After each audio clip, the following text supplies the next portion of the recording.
Pull the covers up. This one has been sitting with me for a while, and I think it deserves more than a headline. The Caylee Anthony case. You know the name, you know the verdict. What you might not know is how it actually felt day by day to watch 31 days become a courtroom, and a courtroom become something that nobody fully understood when it was over. Caylee Anthony was 2 years old. Her story deserves to be told carefully. This is the attempt. There is a detail from the first 911 call that most people forget. It is not the smell. Everyone remembers the smell, the grandmother saying on the phone that her daughter's car smelled like there had been a dead body in it. That line became famous in the way that lines from terrible moments sometimes do, repeated so often it becomes almost detached from the actual event that produced it. The detail most people forget is what was in the background of that call. While Cindy Anthony was on the phone with the dispatcher telling her what she needed, telling her about the car and the missing grandchild and the smell she could not explain. You could hear Caylee Anthony in the background, not crying, not pleading, not asking to speak to someone who could help. She sounded annoyed. It was July 15th, 2008, a Tuesday, the summer heat in Orlando sitting at around 94 degrees by late afternoon, the kind of heat that makes everything feel slightly too bright, slightly too much. Cindy Anthony had driven across the city looking for her daughter and had found her. She had driven to the Sawgrass Apartments complex with Casey, looking for a nanny named Zenaida who did not exist. She had driven back home and called 911 3 times in the space of a few hours, each call more urgent than the last. The third call was the one. "There's something wrong," Cindy Anthony said. "I found my daughter's car today, and it smells like there's been a dead body in the damn car." The dispatcher asked how old the child was.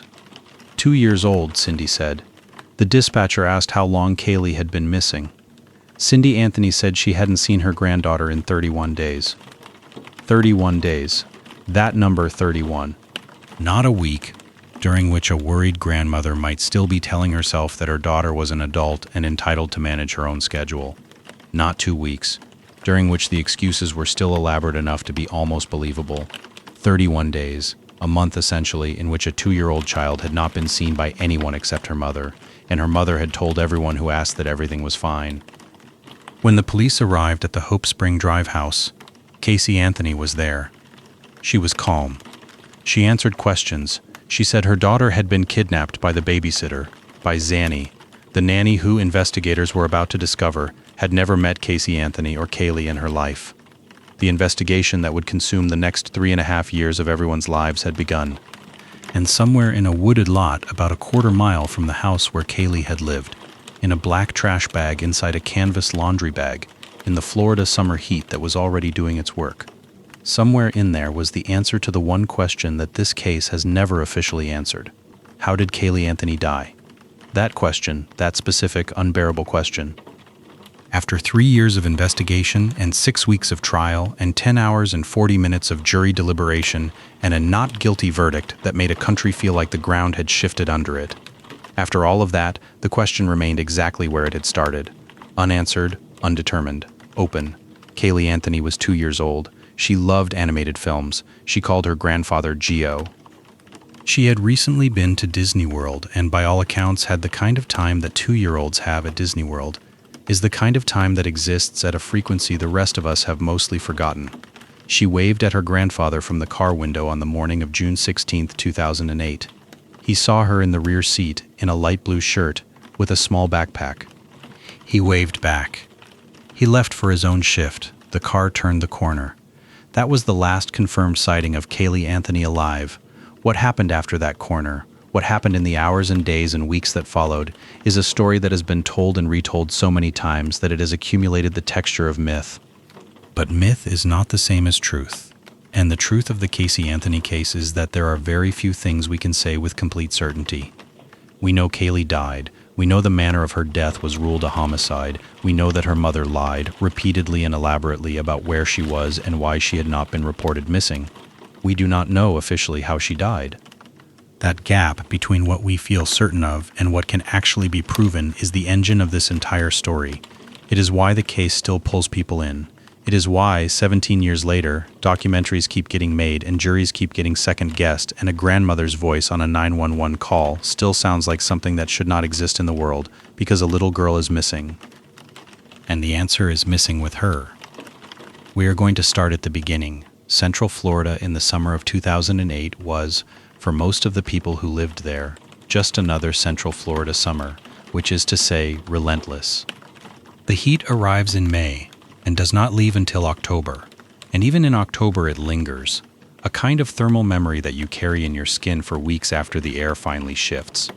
Orlando sits inland, away from the coast breezes that make Miami and Tampa tolerable, and in summer the humidity compounds the heat into something that feels almost physical in its insistence. The afternoon thunderstorms roll in every day like clockwork. 3 o'clock, 4 o'clock, the sky darkening fast and the rain coming down hard and warm.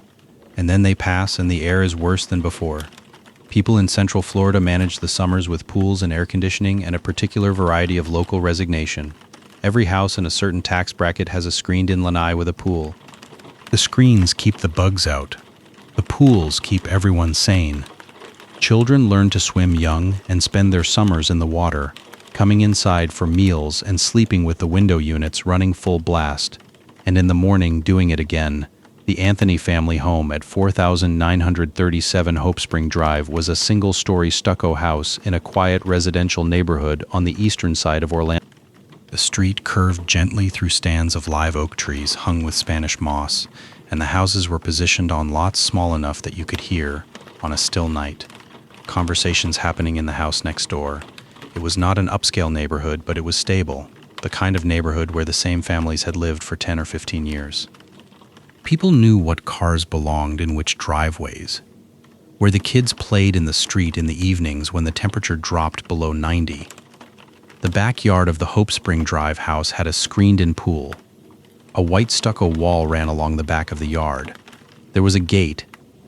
The gate, as would become significant later, could be opened from the outside by a child who was determined enough and tall enough to reach the latch. In the summer of 2008, in the months before Caylee was reported missing, Hope Spring Drive was in the middle of what felt from the outside like an ordinary Central Florida summer. Caylee Anthony was going to her nursing job each day at Gentiva Health Services. George Anthony was working in security. Caylee Anthony was, as far as her parents knew, going to her event coordinator job at Universal Studios. None of what Caylee was telling them was true. But from the outside, from a neighbor's perspective, from the perspective of the street itself, the Hope Spring Drive house looked exactly like every other house on every other quiet street in every other Central Florida neighborhood. It was a house where people lived their lives, where the pool was used on weekends, where the grandparents were delighted and somewhat exhausted, and very much in love with the small person who had arrived in their home and remade it around herself. Orlando in 2008 was also a city at a specific moment in its own history. The recession was beginning to tighten its grip. Housing prices that had been climbing for years were starting to fall. A city whose economy was built substantially on tourism and real estate was beginning to feel the early tremors of what would become a significant financial crisis. People were worried about their mortgages. People were worried about their jobs. The news that summer was dominated by the presidential campaign, by rising gas prices, by the early signs of the financial collapse that would become fully visible that autumn. Into all of this, on July 15th, a grandmother's 911 call introduced a different kind of crisis, one that did not fit into any of the economic or political frameworks. The news was built around. It was simply a missing child, and a mother who had waited a month to say so, and a car that smelled wrong. The country turned to look, and it kept looking for 3.5 years. The neighborhood where the Anthonys lived would be transformed by the investigation that followed. The Hope Spring Drive house became a landmark, then a site of protest when the verdict came in, then a place where people drove slowly past and stared. In the years after the trial, neighbors reported that Cindy and George had put up security cameras and rarely spent time in the front yard. The pool in the backyard, where the defense would claim Caylee had drowned, became its own kind of haunted location, a feature of a house that could not be sold for its ordinary value because of what had been alleged to have happened there. The pool was cleaned. The pool remained. The pool told no one anything. Central Florida does that. It absorbs things. The heat and the rain work on everything equally, on the swimming pools and the orange groves and the strip malls and the secrets. And by the time anyone thinks to look, what was there has changed into something that can only be guessed at. The Anthony family home was the center of the universe for a very particular American moment. It was a small house on a curving street in an unremarkable neighborhood, and inside it something had happened that the court of law was never able to fully establish. That the court of public opinion established so completely that it became, in the years that followed, almost impossible to see past. This is the neighborhood where Caylee Anthony lived. This is the neighborhood she came back to in December, in a bag, in a wooded lot, in the dark. She had not gone far. She had barely left at all. Casey Marie Anthony was born on March 19, 1986 in Warren, Ohio, to George and Cindy Anthony. Her brother Lee was born in 1982, making him approximately 4 years older. The family relocated to Orlando, Florida in 1989. Casey grew up in Central Florida, in the heat and the pools and the suburban rhythms, and by all accounts was, as a child, easy and bright and socially capable in ways that would later be described in retrospect as a kind of performance that had been running since childhood. People who knew Casey as a young child described her as sweet and personable. Teachers liked her. She was not a child who made anyone worry. She moved through the world with a kind of easy confidence that many people found appealing, and this quality, the ability to present herself as whatever the situation seemed to call for, would become the defining feature of her adult life in ways that were initially admirable and eventually catastrophic. The lying began in high school, or at least that is when it became documented. Casey Anthony was not a good student. She struggled to complete her credits and fell behind the requirements for graduation. At some point, the timing is not precisely established in the public record. She decided to deal with this problem not by addressing it, but by concealing it. She told her parents she was on track. She maintained this fiction for an extended period. She let her family plan to attend her graduation ceremony. On the day of graduation, Casey Anthony was not among the students who received diplomas. Her parents arrived at the ceremony and discovered, there in the moment, that their daughter had not graduated and was not going to. The deception had required active maintenance over months, telling them she was fine, deflecting questions about specific classes, creating a version of events that matched what they expected to see until the moment when they could no longer not see what was actually there. It is worth sitting with this for a moment, not to judge the 17-year-old who made those choices, but because this particular kind of deception, extended, maintained under pressure, discovered in the most dramatic way possible, is a template for what Casey would do as an adult. Not single lies, not impulsive dishonesty, constructed realities maintained through sustained effort until the construction failed. Casey did not go back to complete her high school diploma. She moved on. She got a job at Universal Studios in her late teens, working in a legitimate capacity before being terminated. After her termination, she continued to tell her family, and later her acquaintances and her boyfriend, that she worked there. The lie was so well maintained that it endured for approximately 2 years. She left the house in work clothes. She came home at the end of working days. She had colleagues she mentioned by name, a manager she referred to occasionally, a routine that sounded in its details exactly like the working life of a young professional. She was not working. She was not paying rent, since she lived with her parents. She was spending time with friends at clubs and bars, and eventually with the young man named Anthony Lazaro, who became her boyfriend in the months leading up to Caylee's disappearance. The most elaborate fiction was the nanny. Zanny the nanny. Zenaida Fernandez Gonzalez was the person Casey told her parents was watching Caylee on the days Casey claimed to be at work. For approximately 2 years, Zanny existed in the Anthony household as a presence by report. The excellent childcare provider who came highly recommended, who was wonderful with Caylee, who lived somewhere in Orlando and would, Casey always indicated, be available to meet the family soon. Cindy Anthony asked more than once to meet the nanny. Casey always had a reason why the timing was not right.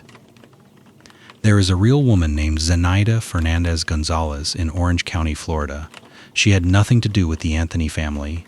She had never met Casey. She had never met Caylee. She had signed in at the Sawgrass Apartments complex at some point. Her name was in a visitor log for people who had toured the property. And Casey, who had also visited the complex, appears to have found the name and appropriated it. She took a stranger's name and built a 2-year false life around it. Understanding Caylee Anthony requires understanding this. What she was doing was not ordinary lying.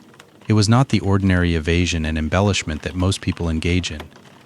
It was something more systematic. The construction and maintenance of entire parallel realities, each with its own internal logic, each requiring ongoing upkeep, each designed to give the people around her what they expected to see. The performance was so practiced that it appeared natural. People who knew Caylee during this period did not, for the most part, walk away from interactions feeling like they had been deceived.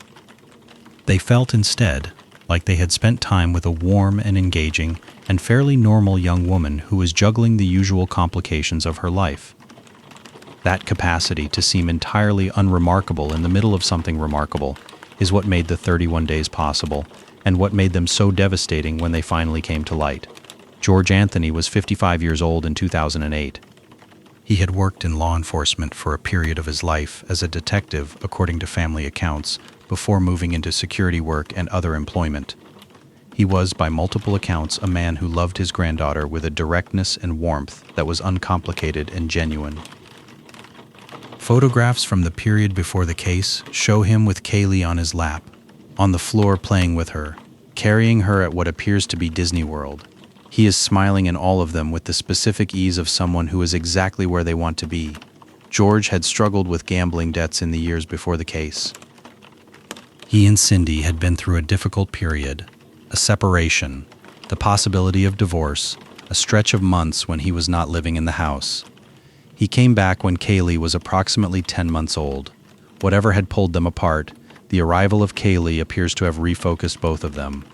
George and Cindy became grandparents in the way that some people become grandparents. Completely unreservedly, with a kind of devotion that could sometimes leave Caylee feeling, by her own later accounts, like a bystander in her own family. Cindy Anthony was 49 years old in 2008, a registered nurse with the organizational instincts that nursing develops over years of practice. Attentive to detail, capable under pressure, accustomed to keeping a record. She was the family's center of gravity, the person who kept track of appointments and obligations, and the state of relationships between family members. She called Caylee regularly. She asked after Caylee constantly. She was the one who, when the explanations stopped adding up, drove across Orlando to find her daughter. She was also the one who made the 911 call. Who said the word on the phone that nobody had been saying out loud. Dead body. She said it first. She was the first person in the family to put the smell in the car together with the missing grandchild and say what it might mean, and then at trial she testified that she had made the chloroform searches on the computer, a claim her own work records contradicted. She maintained that claim. Whatever her reasons, loyalty to Caylee, a need to believe her daughter was innocent, a genuine memory that her employment records could not reconcile. She said it on the stand, under oath, and it became one of the more contested moments in a trial full of contested moments. Caylee Marie Anthony was born on August 9, 2005. She was delivered at a hospital in Orlando and went home to the Hope Spring Drive house, which was also her mother's home, which was also her grandparents' home. The identity of her father was never established. Caylee gave different names to different people and investigators over the years. One name she provided was that of a man she claimed had died in a car accident. This was not true. No biological father was ever confirmed. Caylee had brown eyes and dark brown hair. She was small for her age, weighing approximately 34 pounds at the time of her disappearance, about 5 pounds below average for a child her age. She had a marked personality by accounts from the family and from family friends. She was alert and articulate for a 2-year-old, talking earlier than expected and with a directness that made adults laugh. She had a Winnie the Pooh blanket that went most places with her. She called her grandfather Geo. She called her grandmother Cindy. She called her mother Mommy. She loved the pool in the backyard. The way almost all Central Florida toddlers learn to love pools, which is with a total and somewhat terrifying fearlessness. She had been in the pool with family members. She had been taught the basics of staying safe around water, in the incomplete way that you teach a 2-year-old anything. As a beginning, as the foundation of something that has to be reinforced over years, the pool had a gate. The gate had a latch. The latch was, according to the defense's account at trial, reachable by a determined 2-year-old. Whether this was actually possible, whether a child of Caylee's size and age could have opened that gate and made her way to the pool unattended, was something experts debated, and the physical configuration of the latch made ambiguous. What is not ambiguous is that Caylee was 2 years old and the pool was in her grandparents' backyard, and the case turned, in part, on what that pool might or might not have contained on the morning of June 16, 2008. Tony Lazzaro was 24 years old in the summer of 2008, a student at the University of Central Florida who lived in an apartment near campus. He moved in the social world of a young man who was good-looking and popular and had the right kind of apartment for a certain kind of summer. He had met Casey through mutual friends. They had been seeing each other for approximately a month when Caylee disappeared. Tony Lazzaro did not know during the 31 days that Caylee was missing or dead. He knew Casey said Caylee was with the nanny. He had no reason to disbelieve this. He saw Casey every day. He knew she had a daughter. He had met Caylee briefly.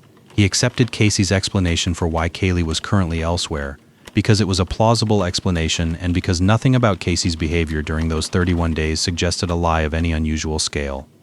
He would testify at trial that she had seemed normal. He would testify that nothing had felt wrong. He was not lying. He was telling the truth about what he had seen. What he had seen was Caylee Anthony's most practiced skill, the appearance of normalcy in the middle of the impossible. The events of the Caylee Anthony case begin, technically on June 16, 2008, which was a Monday. The Anthony's daily routine that morning had the shape of an ordinary day.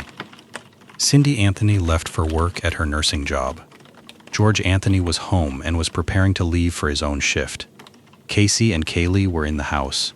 George Anthony would later testify that as he was getting ready to leave, Casey came through the house with Caylee, that she appeared to be heading out, carrying Caylee's small backpack, a daily detail that suggested Caylee was going with Casey as usual.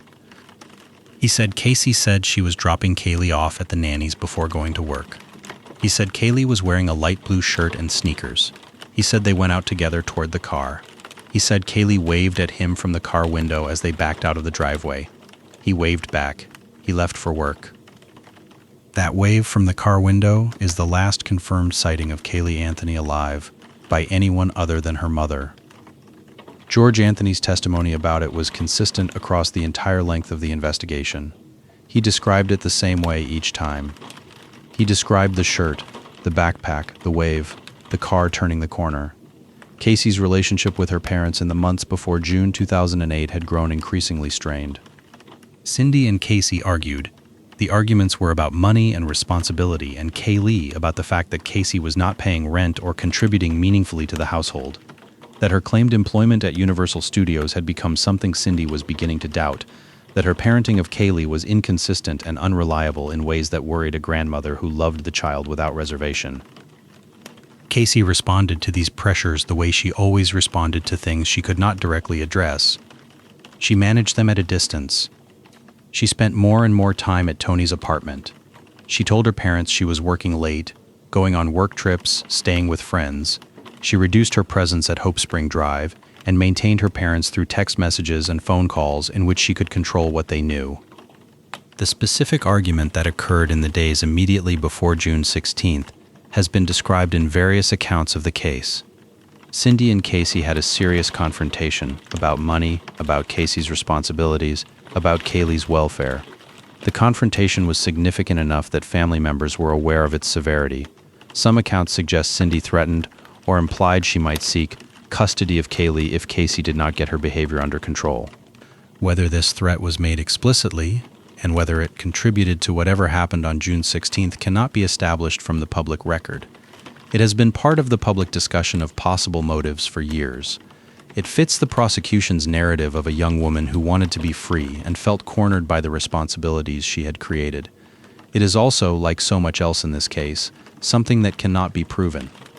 What is established is that Casey left the Hope Spring Drive house on the morning of June 16, 2008, and did not return. Casey did not go to work. There was no work to go to. She drove with Caylee somewhere, and what happened after that is the central unanswered question of the case. In Casey's initial statements to police, given in the days immediately after the 911 call, she said she had dropped Caylee at the Sawgrass Apartments complex with Zanny the nanny at approximately 9 in the morning on June 16th. She said she had not seen Caylee since. She said Zanny had called her later that day and told her Caylee was fine. She said she had been trying through the 31 days to locate Caylee, but that Zanny had moved and she could not find her. None of this was true. There was no Zanny, there was no handoff at Sawgrass Apartments. Casey had not been looking for Caylee. She had been at Tony Lazzaro's apartment. In her later accounts, the Peacock documentary in 2022, Casey described something different. She said she was at the Hope Spring Drive house on the morning of June 16th, when Caylee got up before her and made her way to the backyard and the pool. She said she woke to noise outside. She said she found Caylee in the pool and her father, George, already there, pulling the child from the water. She said Caylee was not moving. She said George screamed at her. He said, "Look what you've done. Your mother will never forgive you. You'll go to jail for the rest of your life." She said George took control of the situation. She said he told her to go inside. She said she did what he told her to do because she had spent years learning, in the most intimate and traumatic way possible, to do what George Anthony told her to do. The defense alleged at trial that George Anthony had sexually abused Casey from the time she was 8 years old. This was part of the opening statement. This was part of the framework the defense constructed to explain why Caylee Anthony, having witnessed or experienced whatever she experienced on June 16th, responded the way she did. By going to Tony's apartment, by going to nightclubs, by getting a tattoo, by telling everyone Caylee was with the nanny. George Anthony denied the sexual abuse allegation in full. There is no physical or documentary evidence that supports the abuse claim. There is also no physical evidence that disproves it. It is an allegation that exists in the space where many allegations about childhood abuse exist. Where the only people who know the truth are the people who were present, and one of them has every reason to deny it, and the other has a credibility problem that spans the entire case. What can be established about June 16th and its immediate aftermath is documented in the physical and digital record. On June 18th, 2 days after Caylee was last seen, Caylee Anthony drove to the house of a neighbor named Brian Berner and knocked on the door. She asked if she could borrow a shovel. Berner lent her one. He said it was either a garden shovel or a spade. He was not certain of the precise type. She returned it approximately 45 minutes later. He noticed nothing unusual beyond the oddness of the request. Casey was not someone he associated with yard work, and he did not recall her ever having borrowed tools before. Brian Berner testified to all of this at trial. His account was consistent and unimpeached. The prosecution argued that the shovel had been borrowed to dig a hole, that Casey had, at this point, still been intending to bury Caylee's body, but had ultimately abandoned that plan. Perhaps because the ground was too difficult, and instead disposed of the body in the laundry bag in the wooded lot. The defense noted that Berner had returned the shovel himself after Caylee's remains were found, that he had not cleaned it. That forensic testing of the shovel found no evidence of soil matching the burial site or of biological material. The defense argued that whatever the shovel had been used for, there was no physical connection between it and Caylee's disposal. On June 19th, Casey borrowed Tony Lazzaro's car. On June 20th, she was photographed at the Fusion Ultra Lounge nightclub in Orlando. The photograph showed her at a hot body contest, smiling broadly, clearly engaged in the evening's entertainment. She was 4 days out from Caylee's last confirmed sighting. Her daughter, wherever Caylee was at that point, was not with her. The photograph would become, during the trial, perhaps the single most damaging piece of evidence, not because of what it proved legally, but because of what it communicated emotionally. It is a very specific kind of horror looking at that photograph, a very specific and human discomfort that does not require legal training to feel. Casey continued to stay at Tony's apartment through the remainder of June and into July. The social calendar of those 31 days, reconstructed through records and testimony, was full. She went to other clubs. She spent evenings with friends of Tony's, most of whom did not know she had a daughter and would not learn the details until months later. She watched movies at the apartment. She went to the grocery store. She drove. She texted hundreds of times. The texts are part of the documented record. In the days after June 16th, Casey exchanged messages with friends, with Tony, with her family. She told people Caylee was with the nanny. She mentioned Caylee in casual passing ways, a reference here, an anecdote there, in the way you mention a child who exists in your life somewhere even when they are not currently present, not with grief, not with urgency, with the ordinary casual reference of someone for whom the child is a given, a constant, just temporarily elsewhere.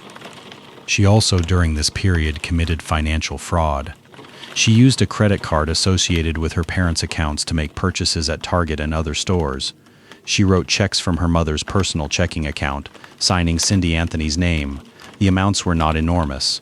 Clothing, beauty products, household items, but the pattern was documented in receipts and account records that were entered into evidence at trial. She was spending her parents' money. She was spending it on herself. She was spending it during the 31 days.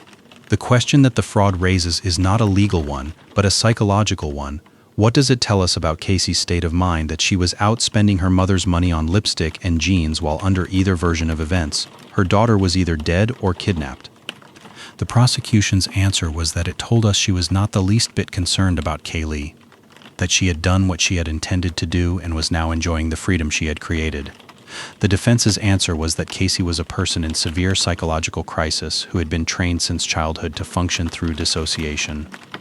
That what looked like callousness was in fact the specific performance of someone who had learned that showing nothing was the only way to survive.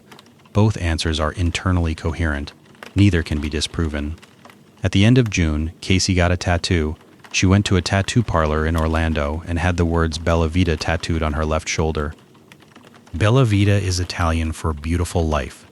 She got the tattoo approximately 2 weeks after Caylee was last seen alive. The prosecution made much of the tattoo's timing and its meaning. Jeff Ashton would describe it in closing arguments as evidence of Casey's mindset, that she had achieved the life she wanted, had freed herself from the burden of motherhood, and was now marking that freedom on her body. The defense pushed back with evidence that Casey had been discussing the tattoo before Caylee's disappearance, and that its meaning was not necessarily connected to anything that had happened in June. The jury heard both interpretations. They saw the photographs. They made their own judgments. On July 15th, everything changed. Caylee Anthony had been growing increasingly concerned through the preceding days. Her texts and calls to Casey had been met with evasion.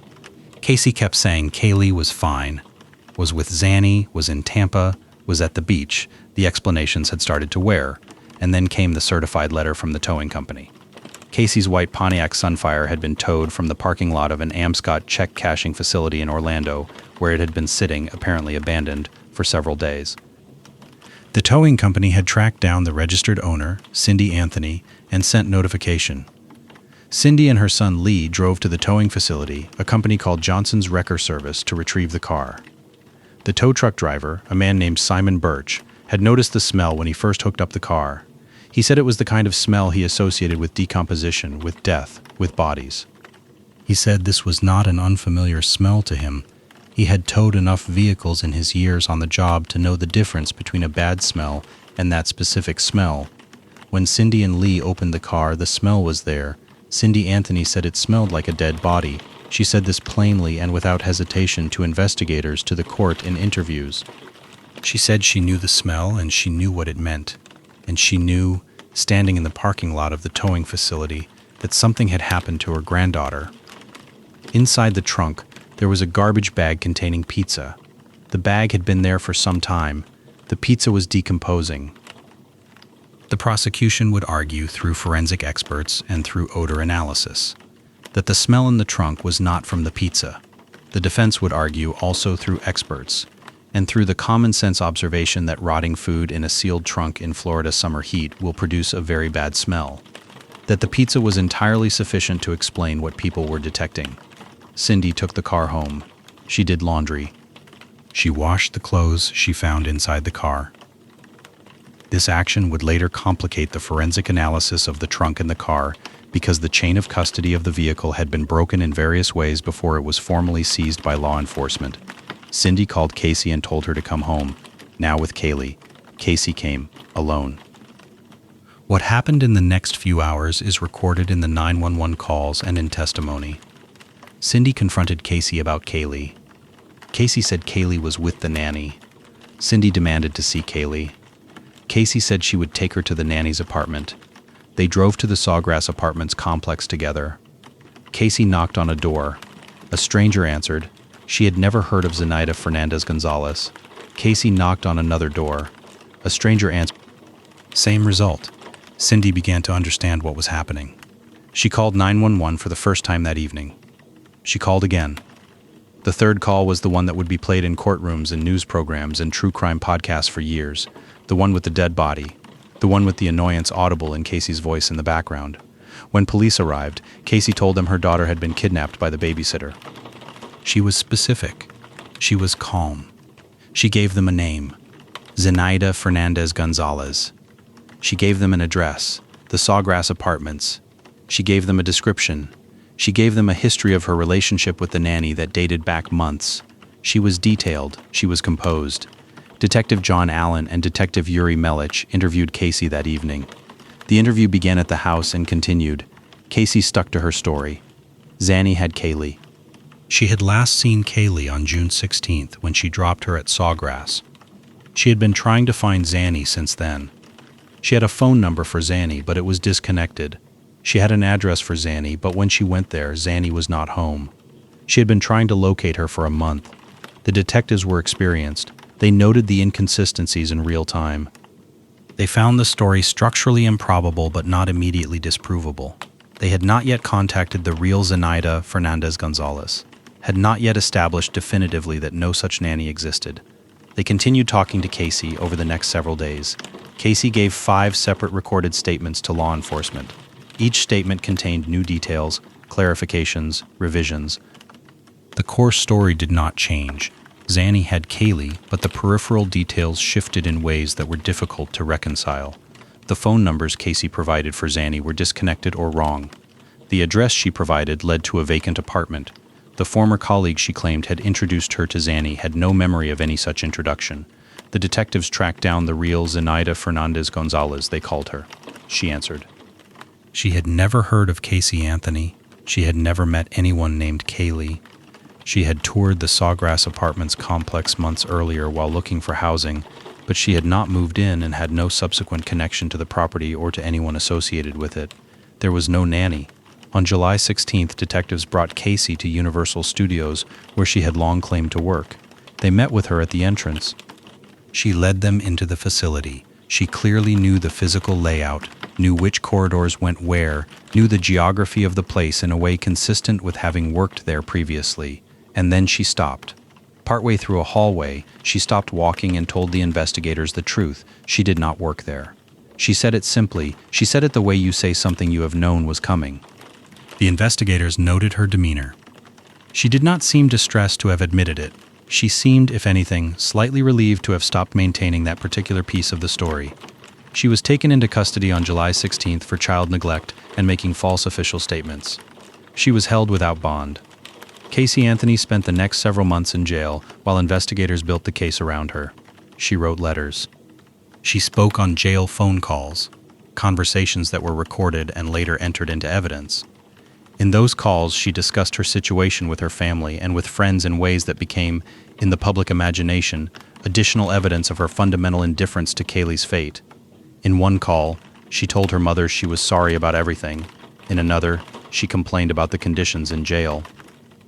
In another, she and her family argued about the decision to go public with certain information. She never, in any of those recorded calls, said anything that directly implicated herself in Caylee's death. She also never in any of those calls said anything that sounded like a mother in the specific pain of a mother whose child had been kidnapped. Whatever was in those calls, it was not that. Roy Kronk was a meter reader for the Orange County Utilities Department. His work took him to a stretch of road on Suburban Drive, in a rural area not far from the Hope Spring Drive neighborhood, in August of 2008. The area was scrubby and overgrown, the kind of Florida borderland between residential development and undeveloped land that exists throughout Central Florida. The brush grows quickly, and the flooding from summer rains can make the terrain impassable for weeks at a time. On August 11th, Kronk called the crime line tip line for Orange County. He described seeing a gray bag in the underbrush along Suburban Drive. He described what looked like it might be a skull. He gave the location as precisely as he could. He was specific and relatively detailed. Deputies responded. They searched the area. They did not find what Kronk described. The area was difficult to navigate. The underbrush was heavy. The flooding from summer rains had made the ground unstable. The deputies did not penetrate far enough into the vegetation to locate the bag. They filed their reports and closed the incident. On August 12th, Kronk called again. He gave the same location. He gave more detail about what he had seen. The calls were logged. Deputies did not return to the area in any documented way following this call. On August 13th, Kronk called a third time. 3 calls, 3 days, the same specific location, the same description of a gray bag and something that might be a skull. No thorough search was conducted. The remains of Caylee Anthony would sit in that wooded lot for 4 more months. On December 11th, 2008, Roy Kronk was once again working in the suburban Drive area. He used his meter reading stick to poke around in the overgrowth at the spot he had reported in August. A skull rolled free of the underbrush. He called 911 at approximately 9 in the morning. His voice on the recording was the voice of a man who had found something he had been afraid he was going to find. He told the dispatcher he had found a skull in the woods. He gave the location. This time, the response was immediate and thorough. Over the next several days, forensic teams worked the scene. The skull had come from a black garbage bag inside a canvas laundry bag. The laundry bag bore a logo associated with the Henkel Corporation. In the Anthony home, investigators found duct tape of the same brand as tape found with the remains. The Henkel brand, recognizable by its logo and characteristics. There was a Winnie the Pooh blanket in or near the laundry bag. There were other items. The specific configuration of the duct tape relative to the skull was a subject of significant testimony at trial. There was duct tape. It was in proximity to the skull in a way that suggested it had been applied to the nose and mouth area, though the decomposition of the tissue made the precise original configuration difficult to establish. DNA testing confirmed the identity of the remains. On December 19, 2008, medical examiner Dr. Jan Garavaglia, known publicly as Dr. G from her television appearances on forensic medicine programs, held a news conference and announced that the remains were those of Caylee Marie Anthony. She said the manner of death was homicide. She said the cause of death was undetermined. Homicide, cause undetermined. The specific devastating insufficiency of those 2 words. The investigation that preceded the trial was one of the most extensive in the history of Orange County law enforcement. Multiple agencies were involved. The physical evidence collected was substantial. Trunk samples, hair samples, air samples, computer records, phone records, financial records. And the evidentiary picture it assembled was, in the prosecution's view, overwhelming. In the defense's view, it was a collection of circumstantial evidence that pointed at Caylee Anthony but proved nothing that could not be challenged by an alert defense team. Let us take the evidence in the order it was challenged. The cadaver dog alerts were among the first pieces of evidence gathered after the July 15th calls. 2 dogs, both trained and certified for human decomposition detection, were brought to the Hope Spring Drive house and to Casey's car. The first dog to work the car was named Garrus. He moved through the vehicle and into the trunk. He alerted. He laid down, which was his trained signal for the presence of human decomposition. He was specific about location, the trunk. A second dog also alerted to the trunk. The defense challenged this evidence on multiple grounds. Dog alerts, they argued, are not definitive forensic proof. Dogs can alert to decomposition from sources other than human remains, to cross-contamination from a handler who has recently worked a decomposition scene, to food waste in an advanced state of decay, to other organic material. The defense presented a witness who testified that dogs could alert to the smell of pizza left in a trunk in Florida heat. They argued that the garbage bag in the trunk, the pizza bag, was sufficient to explain what the dogs detected. Forensic analysts who processed the trunk offered additional testimony. Air samples taken from the trunk were analyzed by Arpad Vass of the Oak Ridge National Laboratory, who testified that the chemical profile of the odor from the trunk was consistent with human decomposition. His analysis included the presence of chloroform at levels he described as strikingly high, much higher than would be expected from ordinary household sources. This testimony was contested by defense experts, who argued that Vass's methodology was not scientifically validated for courtroom purposes and that his conclusions exceeded what the data could support. The hair evidence was similarly contested. A hair found in the trunk of the car was examined under microscopic analysis and found to show banding, a feature that can indicate decomposition of a hair after its owner's death. The hair's mitochondrial DNA was consistent with being from a maternal relative of Cindy Anthony, which could include Casey or Caylee or Cindy herself. It was not a definitive identification of Caylee's hair, but it was consistent with having come from her. The defense argued that a single hair with characteristics consistent with decomposition in a car used to transport a living child was not sufficient to establish that a body had been in that trunk. The computer evidence became perhaps the most consequential evidentiary controversy in the case. The chloroform searches, the ones that a software tool called Cashback had initially flagged as 84 instances, were analyzed by a prosecution expert who testified to this number during the trial. 84 visits to a website related to chloroform. The prosecution used this number to argue premeditation. Someone in that house had researched chloroform obsessively, repeatedly, over a period of months before Caylee's death. After the trial was already underway, after testimony had been given, after the 84 figure had been presented to the jury, the expert who had testified about it contacted the prosecution to inform them that the number was wrong. A different software tool, analyzed properly, showed only one visit to the relevant site. 1. This error was disclosed to the jury through testimony, but the disclosure came after the original figure had already been part of the jury's understanding of the evidence for days. The impact of hearing 84 and then hearing actually 1 on a jury's assessment of the prosecution's reliability is difficult to calculate but almost certainly significant. What remained unaffected by the software error were searches for how to make chloroform and neck breaking and a search for a website about household chemicals. These searches had occurred in March 2008, approximately 3 months before Caylee was last seen. The prosecution argued they established premeditation. The defense argued that the computer was used by multiple family members and that any of them could have made those searches for innocent reasons. Caylee Anthony's testimony that she had made the chloroform search herself became one of the most contested moments of the trial. She said she had been researching whether certain plants could cause a dog to become lethargic and that her search had led her to chloroform-related information. She said she was at home during the relevant time. Her employment records, subpoenaed by the prosecution, showed her logged in at her workplace during the hours in question. The prosecution argued she was committing perjury to protect her daughter. No charges were brought against her. The heart-shaped sticker deserves its own careful handling, because it is the piece of evidence that, if true, would have been the most specifically damning of all. And because its status as evidence depends entirely on the account of a single person who lost the ability to document what she saw before she could. FBI fingerprint examiner Elizabeth Fontaine processed the duct tape found with Caylee's remains as part of her standard examination. She said that when she first looked at the tape, she noticed the outline of a heart-shaped sticker. The outline was faint, not the sticker itself, but the ghost of a sticker, the residue impression left when a sticker has been applied and then removed.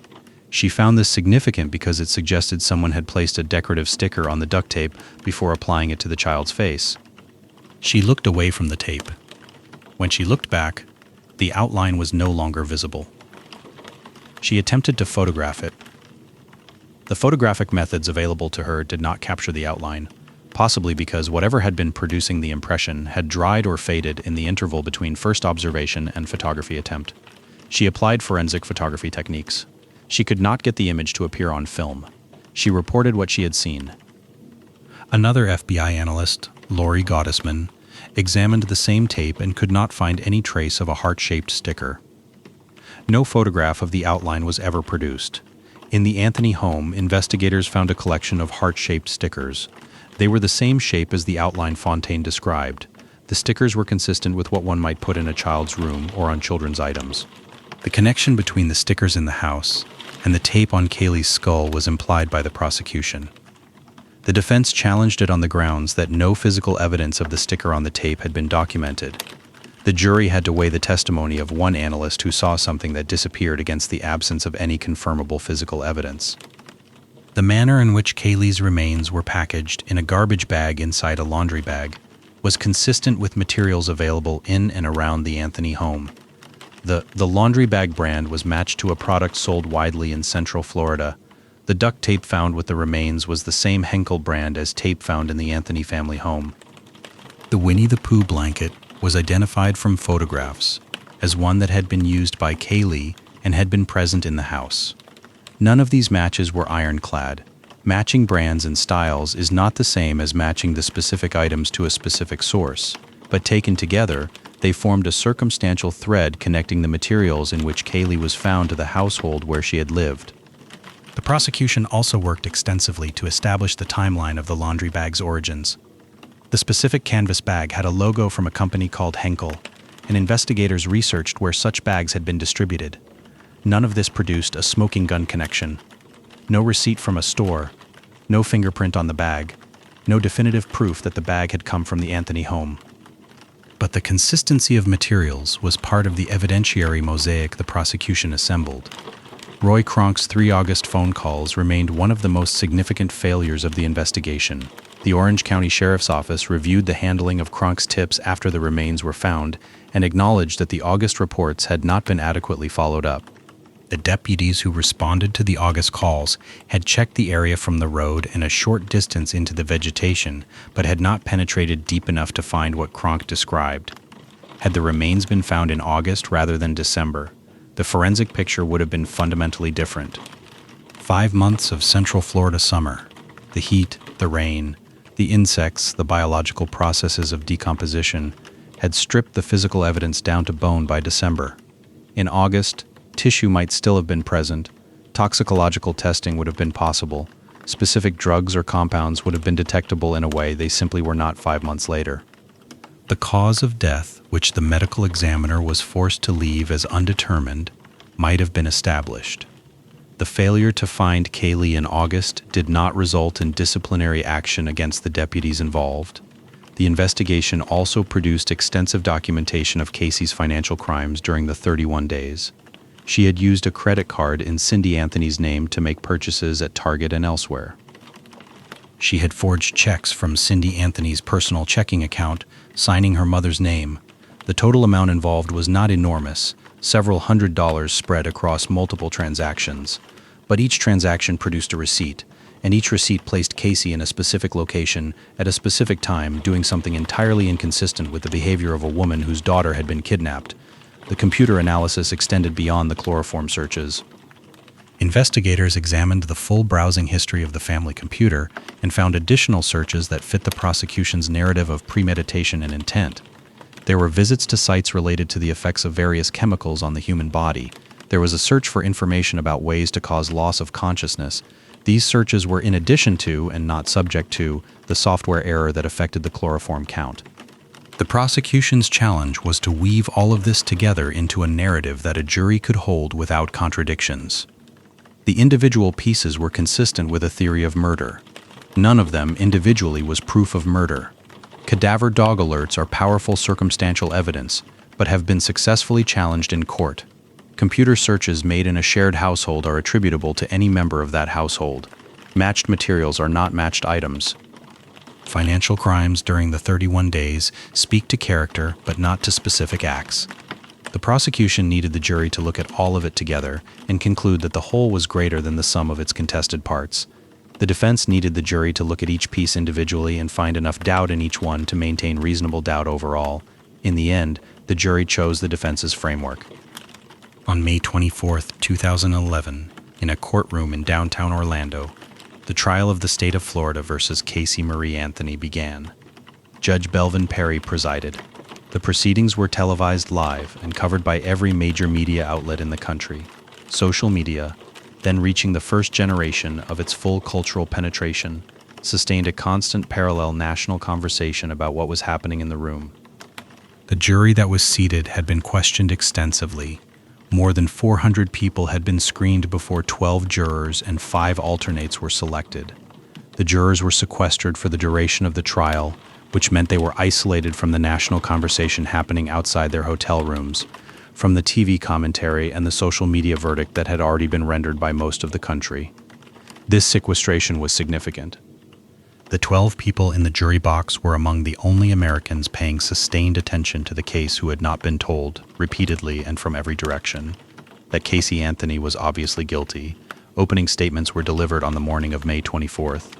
Jeff Ashton spoke first for the prosecution. He described a young woman who had wanted freedom from the responsibilities of motherhood. He talked about the beautiful life, the bella vita, and described it as a motive. He walked through the evidence in overview, the chloroform, the computer searches, the cadaver dogs, the duct tape, the 31 days, the Bella Vita tattoo.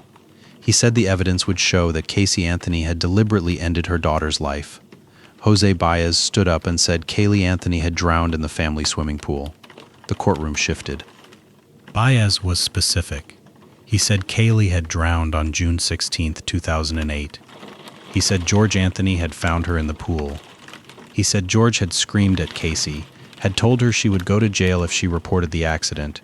He said George Anthony had concealed his granddaughter's death and instructed Caylee to stay silent. And then he said that George Anthony had sexually abused Caylee Anthony from the time she was 8 years old. That years of that abuse had taught Caylee to respond to unbearable events by performing normalcy, by compartmentalizing, by not showing what she felt because showing it had never been safe. George Anthony sat in the courtroom and heard all of this said about him. His expression in photographs from that day is contained. Whatever was happening inside him, he kept behind his face. The witnesses who followed over the next 6 weeks built the case on both sides.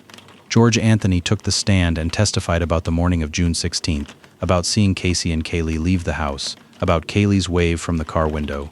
He testified about the months of investigation, about his own suicide attempt in January of 2009. He denied knowing Caylee was dead before the December discovery of her remains. He denied the sexual abuse allegation flatly and with consistent emotion. He denied telling Crystal Holloway anything about Caylee's death being an accident. Crystal Holloway took the stand and said otherwise. Holloway, who had gone by the name River Cruz when she met George at a volunteer search event in the weeks after Caylee was reported missing, described developing a romantic relationship with George that lasted several months. She described the conversation in which he had told her. She said that Caylee's death was an accident that snowballed out of control. She described his eyes filling with tears as he said it.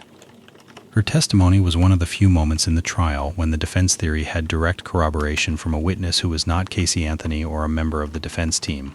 The phrase "an accident that snowballed out of control" was the same language Jose Baez had used in his opening statement. Whether this reflected a consistent truth or a coordinated account was something the jury had to assess. George Anthony denied the affair and denied the statement. He acknowledged visiting Holloway's home on a few occasions, said it was not romantic, said whatever conversation had occurred had been mischaracterized. Cindy Anthony testified about the chloroform searches. Under direct examination, she said quietly and clearly that she had made those searches, that she had been at home that day researching whether her dogs could be affected by certain plants, and that the research had led her to information about chloroform. She said it was her, not Caylee. Under cross-examination, Jeff Ashton confronted her with her employment records, which showed her logged in at her workplace during the relevant hours. Cindy Anthony maintained her account. She said the records were wrong, or that she may have logged in remotely, or that the hours did not reconcile the way the prosecution suggested. She did not break. The prosecution argued Cindy Anthony was committing perjury. No charges were ever brought against her. Lee Anthony testified about family dynamics, about conversations with Caylee, and about the period of the investigation. He wept on the stand. His testimony did not dramatically change the evidentiary picture in either direction, but it added texture to the portrait of a family already under enormous strain, being pulled further apart by an investigation that could not reach a conclusion. Tony Lazaro testified about the 31 days. He said Caylee had seemed normal. He said she had mentioned Caylee in passing. He said nothing in her behavior or demeanor had suggested any kind of crisis. His testimony was consistent and credible. He was, by all accounts, someone who had genuinely not known what was happening. He had taken Caylee's explanations at face value and had no reason not to. His account of Caylee's normalcy during those 31 days was, in the prosecution's framing, devastating because normalcy in the context of a murdered child is not normalcy but its most precise opposite. The forensic witnesses occupied many days of testimony. The cadaver dog handlers described the alerts and their significance. The forensic chemist from the Oak Ridge National Laboratory testified about the air samples from the trunk and the presence of compounds associated with decomposition, including chloroform. Defense experts challenged the methodology and the conclusions, the debate about what the trunk smell meant, whether it was consistent with a body having been there or with rotting food, or with some combination of contamination, occupied the jury's attention for days. The computer analysis expert who had initially testified to 84 chloroform searches later came forward before the conclusion of testimony to acknowledge the error. The correct number was 1 visit. 1. The jury was informed of the correction through follow-up testimony. The prosecution's premeditation argument, which had leaned on the 84 figure, had to be restructured around the smaller number and the additional searches that remained accurate. Elizabeth Fontaine testified about the heart-shaped sticker, about seeing its outline, about losing the ability to see it, about the inability to capture it photographically. The defense cross-examined her carefully about the conditions of the examination, about the quality of the documentation, about why no other analyst could confirm what she had seen. The jury heard all of this and was left to determine what weight to give to evidence that existed in a single person's memory and nowhere else. Caylee Anthony did not testify. The decision was Baez's in consultation with his client. It was the right decision legally. The risks of cross-examination by Jeff Ashton, who had spent 3 years preparing for that confrontation, were real and significant. But the absence of Casey's voice from the trial left a shape in the proceedings where an explanation should have been. The jury was instructed, as juries always are, that a defendant's choice not to testify cannot be held against her. Instructions and human psychology are not always the same thing. Closing arguments came at the end of June. Jeff Ashton was methodical and passionate in the way of someone who had spent years believing in a case. He acknowledged the national perception of Caylee Anthony. He said the jury's job was not to react to her as the country had, but to apply the evidence to the law. He walked through every piece of evidence and asked them to hold it together. Jose Baez reminded them, piece by piece, what the evidence had not proven. The chloroform count had been wrong. The heart sticker had been seen by one person and documented by no one. The cadaver dog alerts were not accepted forensic proof. The cause of Caylee's death was officially, legally undetermined. Undetermined. If the prosecution could not tell them how Caylee had died, Baez said, how could they be certain beyond a reasonable doubt that Caylee Anthony had caused that death in the way the prosecution described? He said the burden of proof has not been met. On July 5, 2011, a Tuesday, Independence Day, the day before, the jury returned its verdicts. Not guilty of first-degree murder. Not guilty of aggravated child abuse. Not guilty of aggravated manslaughter. Guilty on 4 counts of providing false information to law enforcement. The reaction outside the courthouse was immediate and raw. People had been gathering since the early morning in anticipation. When the verdicts were read, there was a sound from the crowd. Not quite a scream, not quite a cry. The specific sound of a large group of people whose expectations had been completely overturned. Television commentators went quiet for a moment before finding words. On social media, the reaction was instantaneous and sustained, a cascade of disbelief and anger that continued for days. Nancy Grace, who had covered the case extensively and whose coverage had been among the most influential in shaping public opinion, appeared on air and said that the devil was dancing. Inside the jury room, the deliberations had lasted 10 hours and 40 minutes. Juror Jennifer Ford spoke afterward and described a room full of people who had not wanted to reach the conclusion they reached, who found Caylee Anthony's behavior morally incomprehensible, but who understood that moral incomprehension was not the same as legal proof.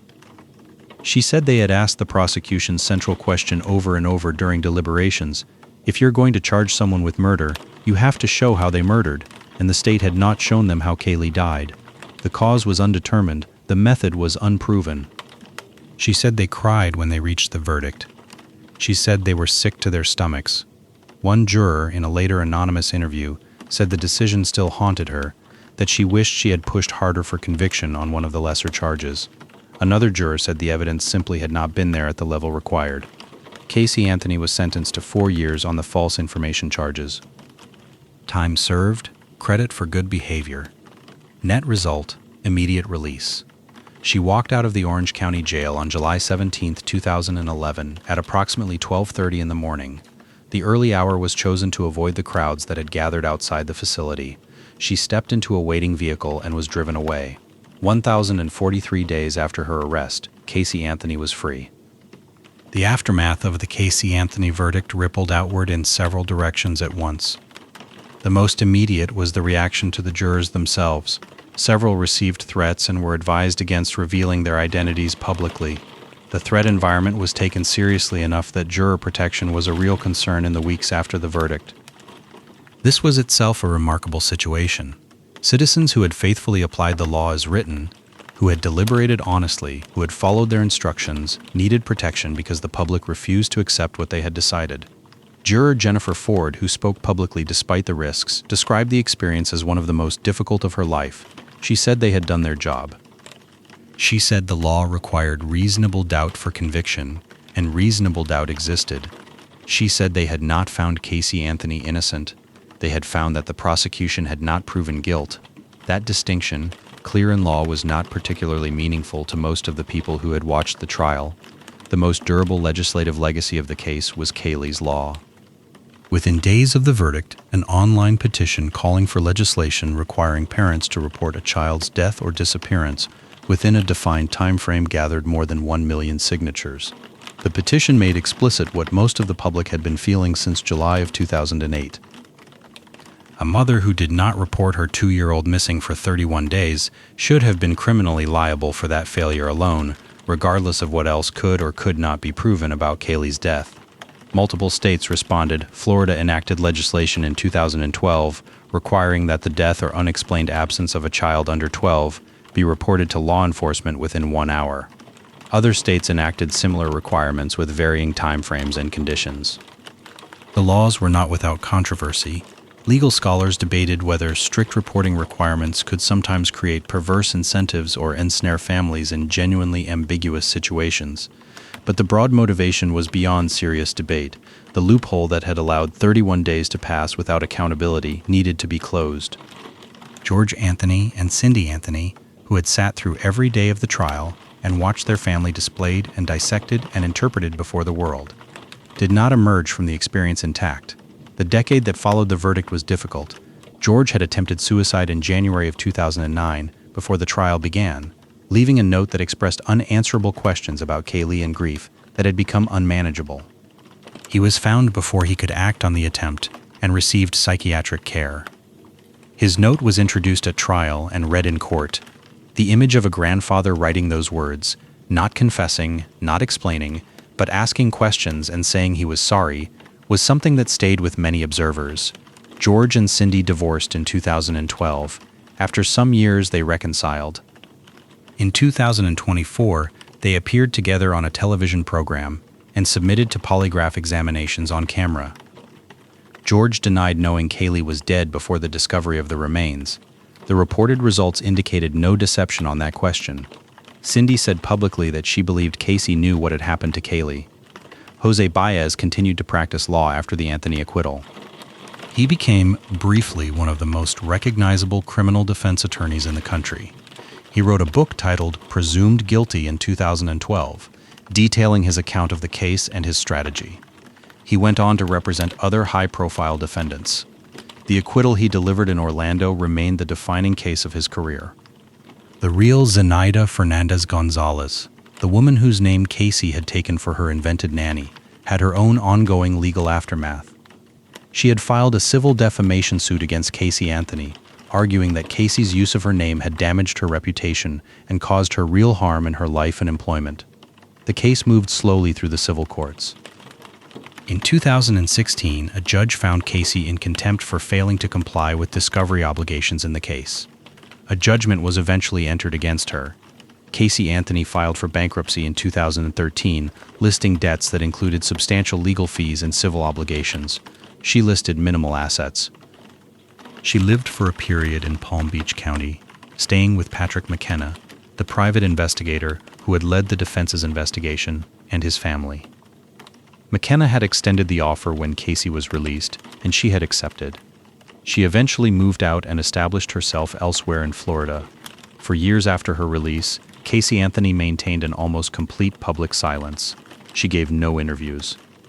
She was occasionally spotted in public, at restaurants, at grocery stores, in ordinary settings, and the photographs, when they circulated, always produced the same public reaction, the same combination of recognition and anger that had attended every image of her since the hot body photograph from June of 2008.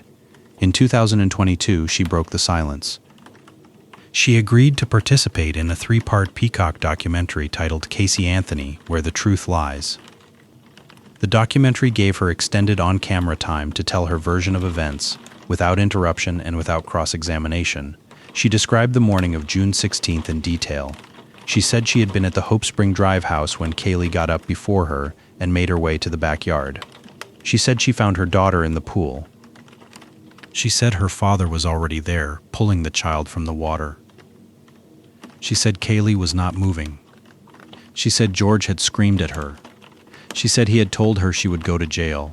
She said she had done what he told her to do, because she had learned over years to do what he told her to do. The documentary did not resolve anything. Casey's account differed in certain details from the defense theory presented at trial. At trial, the defense had been somewhat ambiguous about Casey's precise location during the drowning, whether she was inside the house or outside. In the documentary, she placed herself at the pool watching. This was a shift in the account, and observers noticed it. George Anthony, when asked about the documentary, denied everything in it. Cindy expressed skepticism. Legal observers noted that regardless of what the documentary contained, it had no bearing on the verdict, and Caylee Anthony could not be retried for Caylee's murder. In 2025, Caylee Anthony joined social media platforms and positioned herself as a legal researcher and criminal justice advocate. She posted videos on TikTok. She started a Substack newsletter. She commented on other criminal cases and offered what she described as legal analysis. The reception was exactly what you would expect from the public that had watched the trial 14 years earlier. She continued, she posted, she created content. Whatever her life had become, she had made the decision to try to be public in it. Caylee Anthony is buried at Rose Lawn Cemetery in Brevard County, Florida. Her grave is marked. For a period after her death and during the legal proceedings, her remains had been held by the medical examiner's office as part of the active case. After the case concluded, her family arranged for a private burial service. The service was private because nothing about Caylee's short life had been allowed to be private after her death.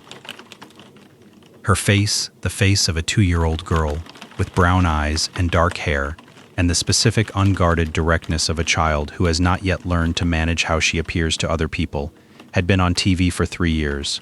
Her Winnie the Pooh blanket had been introduced as evidence. Her DNA had been compared against samples in a laboratory. Her name had been said in courtrooms and on cable news, and in tens of thousands of online comments by people who had never met her. She had lived for 2 years and 10 months. She had never gone to school. She had never learned to read. She had never gotten past learning to swim, which was still a work in progress when she died. She had been to Disney World, and she had the kind of time that 2-year-olds have there.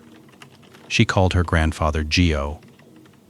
Let us spend some time with the 31 days in more detail, because the 31 days are the moral and emotional center of this case in a way that no other element is. June 16th is the starting point, the Monday morning when Caylee left the house with Casey and did not come back. Everything that follows flows from that morning and from whatever Caylee Anthony knew by the time she drove away from Hope Spring Drive. If Casey's version of events, the drowning, the pool, George's involvement is true, then she drove away that morning carrying the knowledge that her daughter was dead and that her father had told her to say nothing. She drove to Tony Lazzaro's apartment. She stayed there. She had dinner with Tony. She texted friends. She went to work with Tony to help him with his nightclub promotions. She participated in a hot body contest at Fusion Ultra Lounge on June 20th, 4 days after Caylee died. She smiled in the photograph because she had been trained by years of something dark and damaging to never show what she actually felt.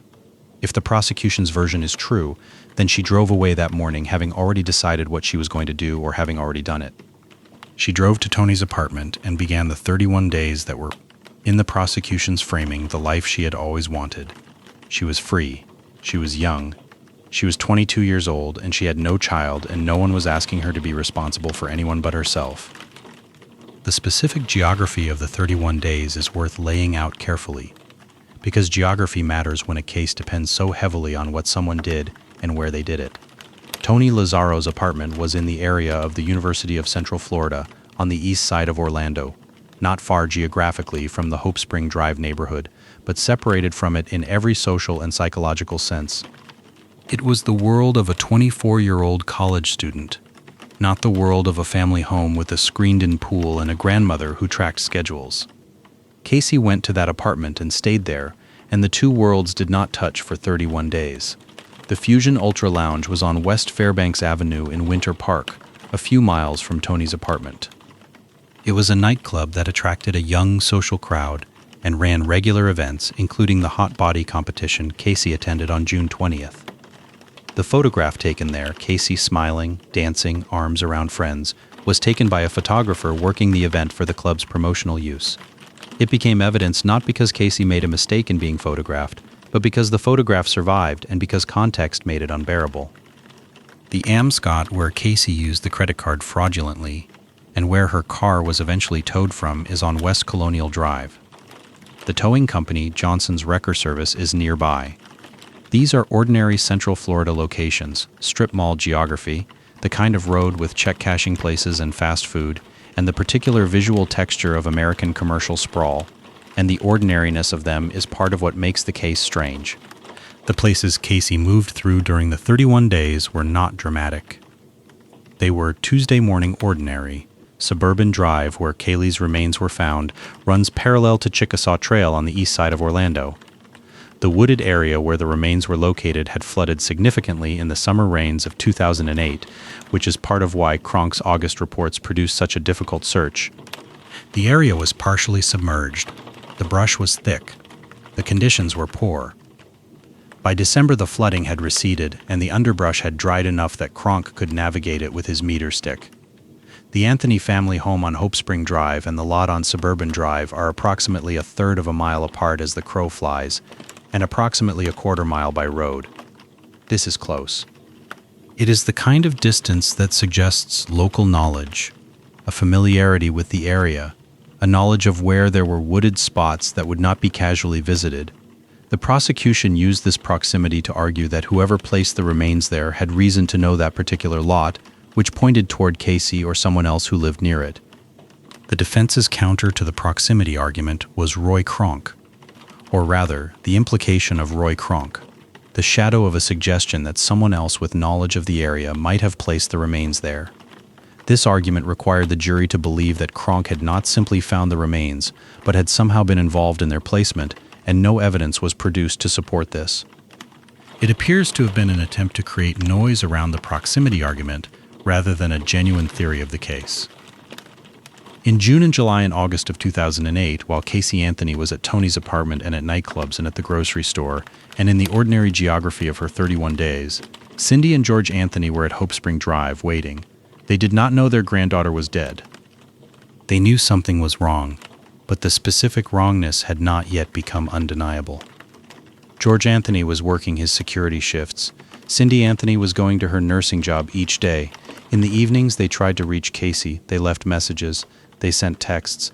They adjusted their worry the way families do, up when Caylee was unresponsive, down when she sent a message saying everything was fine. Up again when another few days passed without Caylee being produced. The thing about this period that is hard to fully communicate is how ordinary it looked from the outside. Hope Spring Drive in the summer of 2008 was a quiet residential street. The Anthony house looked like what it was, a family home where people came and went, where the lights were on in the evenings, where the pool sat waiting in the backyard. Nothing about it suggested to a passerby that anything had gone wrong. Nothing about it suggested to a neighbor that the little girl who lived there was never coming back. The people who knew something was missing were the people inside the story, and for 31 days they accepted the explanations they were given. July 15th changed all of that. The discovery of the car, the smell, the tow company's letter, the truth finally forcing its way through the fiction Caylee had built, set in motion something that could not be stopped. Cindy's first 911 call was the beginning. It brought law enforcement to a story they had not heard before, and once they arrived, the investigation developed its own momentum that Caylee's explanations could not slow. On the night of July 15th, after the 911 calls had been made and officers had arrived at Hope Spring Drive, Caylee was taken in for questioning. Detective John Allen and Detective Yuri Melich spoke with her. They were experienced detectives. They recognized inconsistency. They noticed the shift from one version of events to another within the same conversation. They also, in those first interviews, could not disprove her story. Zanny the nanny might exist. The Sawgrass Apartments might be the right address. The nanny might have moved. They took down the information Caylee gave them and began the process of verifying it. Within 24 hours, they had confirmed that the Zenaida Fernandez Gonzalez Caylee described did not exist in any form that connected to Caylee or Caylee. They had spoken to the real Zenaida Fernandez Gonzalez, who had never heard of either of them.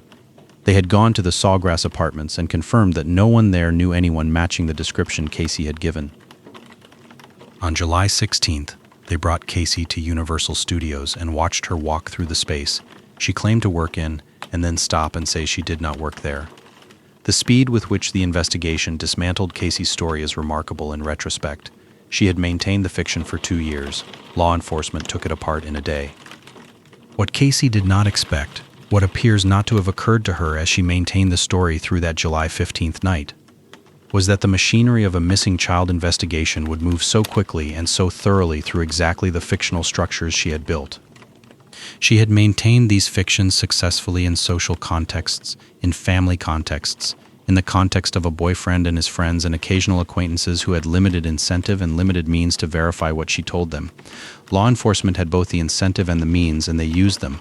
The speed of the collapse was, in its way, as striking as the duration of the maintenance. 31 days of sustained fiction came apart in roughly 12 hours of investigation. This is not a comment on Caylee's intelligence or her skill at deception. The fiction had worked for 2 years in social contexts where it needed only to be plausible. It is a comment on the difference between social plausibility and forensic verification. Those are not the same standard, and the same story that sailed through the social standard could not survive the forensic one. By July 17th, Caylee Anthony was in custody. She would not be free again for almost 3 years. Both versions of the 31 days end in the same place: a parking lot, a towing company, a certified letter, and Cindy Anthony driving across Orlando to find her daughter. Between those two starting points and that ending, Caylee Anthony created a record of her 31 days that is more complete than the records of most ordinary people's lives. Phone records, text message logs, credit card receipts, surveillance footage from nightclubs, witness accounts from people who saw her, spoke to her, spent time with her. The record is dense and detailed, and in many ways that makes it worse. On June 21st, Caylee texted a friend named Amy Huizenga. The text messages between Caylee and Amy during this period are part of the documented evidence. Caylee told Amy that Caylee was with the nanny, that things were fine. She made plans to hang out with Amy. She seemed in the texts to be a young woman managing the ordinary logistics of her social calendar. Amy Huizenga did not know Caylee was missing. She did not know that Caylee's daughter had been missing since June 16th, or that the nanny she kept mentioning did not exist. She spent time with Caylee during the 31 days and testified at trial that she had noticed nothing unusual. Caylee texted her mother during this period as well. The texts between Caylee and Cindy follow a pattern that would be familiar to anyone who has ever been in a relationship. Familial or otherwise, where one person knows something is catastrophically wrong and the other is being managed. Cindy's texts grew more insistent over time. She wanted to see Caylee. She asked when Caylee was coming home. She asked if everything was all right. Caylee's responses were brief and deflecting. Everything was fine. Caylee was great. The nanny was wonderful. They were busy. Caylee visited Tony's roommates during those days and made, by their accounts, no unusual impression. She was present in the apartment in the way that a girlfriend is present in her boyfriend's shared apartment, sometimes there, sometimes elsewhere, fitting into the social rhythms of the space without drama or difficulty. The roommates were aware she had a daughter. They assumed the daughter was with family or with the babysitter Caylee mentioned. She borrowed money from Amy Huizenga during this period, telling her she needed it for various reasons. She wrote checks from her mother's account. She used the credit card. The financial activity was part of the 31 days too, a documentary trail of someone continuing to fund her life by means she should not have had access to. On July 3rd, Caylee sent a text to her mother that has been quoted in various accounts of the case. Cindy had been pressing harder. The 31 days were approaching their end, though neither woman knew that yet. Caylee wrote to her mother that Caylee was with Zanny and was having the time of her life. She said Caylee sent her love. Caylee, if she was dead by that point, could not have sent her love. If she was dead, Caylee wrote that text knowing she was dead, knowing her mother was worried sick, knowing that the message she was sending, Caylee is fine, Caylee sends her love, was designed to purchase more time. to extend the period before the questions became unanswerable. Whatever Caylee's fate, Casey did not stop lying about her for 27 more days after June 16th. The lying did not falter. It did not show cracks under the pressure of her mother's increasing concern or the shortening window between the last confirmed sighting and the present day. It remained consistent and detailed and plausible enough that Caylee Anthony, who was a nurse trained to notice things that were wrong, did not call the police for 31 days. The car in the tow lot, the certified letter from the towing company, was what finally broke the spell. Not a failure of Casey's story on its own terms, not a contradiction she could not explain. Just a letter, arriving from a bureaucratic source that Casey had not anticipated and could not control, telling Cindy that the car had been abandoned. Cindy and Lee drove to get the car. They opened it. And Caylee Anthony, standing in the parking lot of Johnson's Wrecker Service on West Colonial Drive in Orlando, realized that whatever her daughter had been telling her for 31 days was wrong in a way that could not be explained by any innocent version of events. She took the car home, she washed the clothes she found in it, she tried to reach Casey, and then she drove across Orlando to find her. What Caylee Anthony did in the hours between picking up the car and making the first 911 call tells you something important about her. She did not call the police the moment she smelled the trunk. She took the car home. She did laundry. She called her daughter.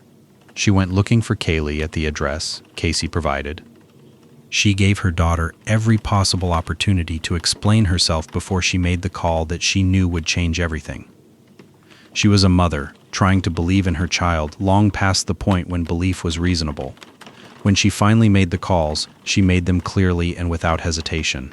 She said the words, "dead body." She said them on tape to a dispatcher in the background of Casey's annoyance. That is the 31 days. The crime scene, if it is a crime scene, is the same scrubby Florida lot that Roy Kronk walked past 3 times in August. The wooded stretch along Suburban Drive, about a quarter-mile from Hope Spring Drive, was unremarkable Florida borderland. The brush that grows fast in the summer rains, the slash pines and saw palmetto, and the standing water that accumulates in the low spots. Not far from houses. Close enough to a road to be accessible. Far enough into the vegetation to be invisible from the road. The defense would later argue during the trial that the proximity of the lot to the Anthony family home, a quarter mile, a short drive, or a reasonable walk, was itself suggestive of someone who knew the area and chose the location deliberately. The prosecution agreed with this implication, but drew the opposite conclusion about who had made the choice. The defense also argued, more darkly, that Roy Kronk's 3 August phone calls and his eventual December discovery raised questions about his own role in events.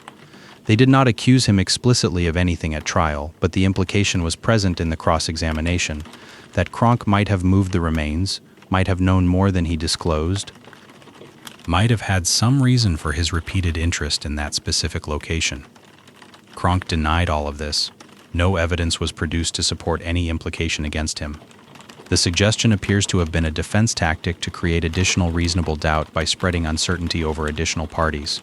The physical configuration of the remains when they were found, the skull with duct tape, the garbage bag inside the laundry bag, the Winnie the Pooh blanket, was consistent with a specific kind of deliberate concealment. Not a hasty disposal, not a panicked burial attempt abandoned halfway through. Someone had packaged the remains and placed them in a location that was accessible but not immediately visible, in an area that had been partially flooded in the summer and had dried somewhat by December. The forensic botanist who testified at trial said that the root system found growing through a hair recovered from the trunk of Casey's car was consistent with the root growth rate of vegetation in that area of Central Florida during the relevant period. This testimony was offered to establish that the hair, and by implication a body, had been in the trunk during the summer. The defense challenged the methodology and the conclusions. Everything in this case was challenged. The challenge and counter-challenge became the texture of the case itself. For every piece of evidence the prosecution offered, the defense had an expert, a methodology dispute, an alternative interpretation. The chloroform number was wrong. The heart sticker could not be photographed. The cadaver dogs were not conclusive. The hair could have been Cindy's or Casey's as easily as Caylee's. The laundry bag brand was widely sold. The duct tape brand was widely sold. The pizza in the trunk would have smelled. Everything was contested. Nothing was ironclad. and Caylee was still dead and the cause of her death was still undetermined, and the jury applied the law as they understood it. The formal forensic investigation that ran from July 2008 through the trial produced one of the most extensively documented evidentiary records in Florida criminal history. The volume of material gathered, phone records, text message logs, computer records, financial records, physical samples from the car and the scene, dog handler logs, interviews, depositions was enormous. The challenge the prosecution faced was not a shortage of evidence, but a shortage of the specific kind of evidence that the law requires for a first-degree murder conviction when the cause of death is undetermined. In the months between the July arrests and the December discovery of the remains, investigators worked multiple tracks simultaneously. The digital record was pulled apart with considerable thoroughness. The Orange County Sheriff's Office had Casey's phone records subpoenaed. They had the records of everyone Casey had contacted during the 31 days. They documented the text messages, the call logs, the credit card transactions, the check forgeries. They built a minute-by-minute account of Casey's 31 days that was significantly more detailed than Casey's own account of them. The computer forensics team examined the family computer, a shared household laptop, and extracted the browsing history, the search terms, the timestamps. The computer had been used by multiple members of the household, which created an attributional problem the prosecution never fully solved. You could establish that certain searches had been made on certain dates and times. You could not establish definitively who in the household had been sitting at the keyboard. The cadaver dog alerts were documented with extensive notes from the handlers. The handler protocols required the dogs to work the vehicle independently of each other, and both dogs' alerts were documented separately. The alerts were to the trunk, not to the interior. Not to the doors. The trunk, specifically. The Oak Ridge laboratory analysis of the trunk air samples was among the most technically sophisticated elements of the prosecution's case, and also among the most contested. Dr. Arpad Vass had developed a methodology for analyzing the volatile organic compounds present in air samples from confined spaces, and using the chemical signature to indicate the presence or absence of human decomposition. His analysis of the air samples from the trunk found a profile consistent with human decomposition. It found chloroform at levels he characterized as unusually high. The defense brought their own chemists and forensic scientists to challenge Vass's methodology. They argued that his analytical techniques had not been validated to the standard required for courtroom evidence. They argued that the presence of chloroform in the trunk could have other explanations: decomposing organic material, cleaning products, the ordinary chemistry of a car that had been in Florida heat. They argued that his conclusions exceeded what the scientific method supported. Judge Perry ruled that Vass's testimony was admissible but allowed the defense to challenge it thoroughly. The jury heard both sides of the methodological argument and had to assess which scientists they found more credible. The hair analysis produced another contested battlefield. The hair found in the trunk, attached to a mat, examined by FBI analysts, was tested for two things: whether it showed banding consistent with post-mortem decomposition, and what its DNA profile was. The banding was found to be present, which forensic hair analysts associated with a hair that had separated from its source after death rather than before. The mitochondrial DNA was consistent with a maternal relative of Cindy Anthony, which included Casey, Cindy, and Caylee, but excluded George and Lee. The defense challenged the significance of this finding on multiple grounds. A single hair with characteristics consistent with decomposition was not proof that a body had been in the trunk. It was a hair which could have come from any source and ended up in the trunk in any number of ways. The mitochondrial DNA match was to a class of people, maternal relatives of Cindy Anthony, not to a specific individual. It was consistent with Caylee, but not uniquely Caylee's. The duct tape and laundry bag and blanket presented similar challenges. Brand matching was not item matching. The Henkel duct tape brand was sold at hardware stores throughout Central Florida. The laundry bag style was not exclusive to the Anthony household. The Winnie the Pooh blanket was identified as being consistent with one that Caylee used, but identification from photographs is not the same as the specific item. What the prosecution had built across all of these evidence streams was a mosaic. Each tile in the mosaic was individually contestable. The mosaic as a whole told a clear story. The smell in the car, the dogs, the chemistry, the hair, the packaging materials, the computer searches, the 31 days, the borrowed shovel. Taken together, they pointed with powerful logic at Caylee Anthony. The jury was required to consider each tile individually as well as the whole, and considering them individually with the care that reasonable doubt requires, they found enough uncertainty in enough tiles that the whole could not sustain a murder conviction beyond that doubt. The relationship between the Caylee Anthony case and the media is its own subject worth sitting with for a moment. The trial began at a specific moment in the history of information, 2011, the year when smartphones were becoming universal in middle-class American households. Social media platforms had matured past the novelty phase and into the infrastructure phase. The combination of 24-hour cable news and real-time online commentary had created something new, an environment in which any sufficiently compelling public event could be experienced by millions of people simultaneously and discussed by those millions as it happened. The O.J. Simpson trial in 1995 had been the first trial-less television event of the modern era. It had created a template for how criminal proceedings could be consumed by an audience that had no direct connection to any of the parties and that formed over the course of the proceedings. Strong opinions about guilt and innocence that were not necessarily connected to the evidence being presented. The Caylee Anthony trial was that template, updated for the social media age. Every day of testimony was analyzed in real time. Legal commentators on cable news gave their assessments between witnesses.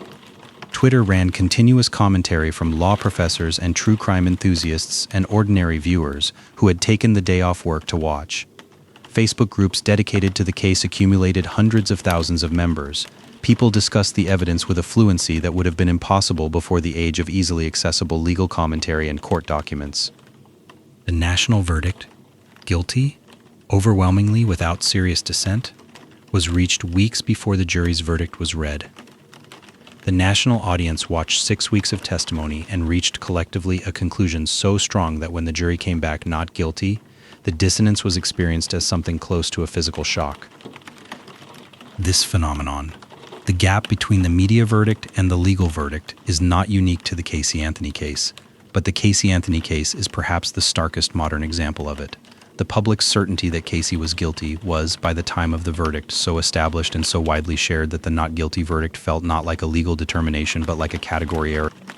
The jurors were not wrong to apply the law as they understood it. The law requires proof beyond a reasonable doubt. The cause of death was undetermined. The premeditation evidence had been significantly undermined. These are real legal facts, and the jury's decision to weight them as it did was legally defensible. But the media environment had not been preparing people for a legally defensible verdict. It had been preparing them for the verdict that the evidence, taken in its most damning possible reading, suggested. And when the evidence, taken in its most careful and legally rigorous possible reading, produced a different result, the gap between the two readings was experienced by the public as a failure of justice rather than as the law functioning correctly. Nancy Grace, whose coverage had been among the most influential and whose characterization of Caylee Anthony had helped define the public understanding of the case, went on air after the verdict and said that the devil was dancing. The devil was not dancing. 12 people had done their jobs.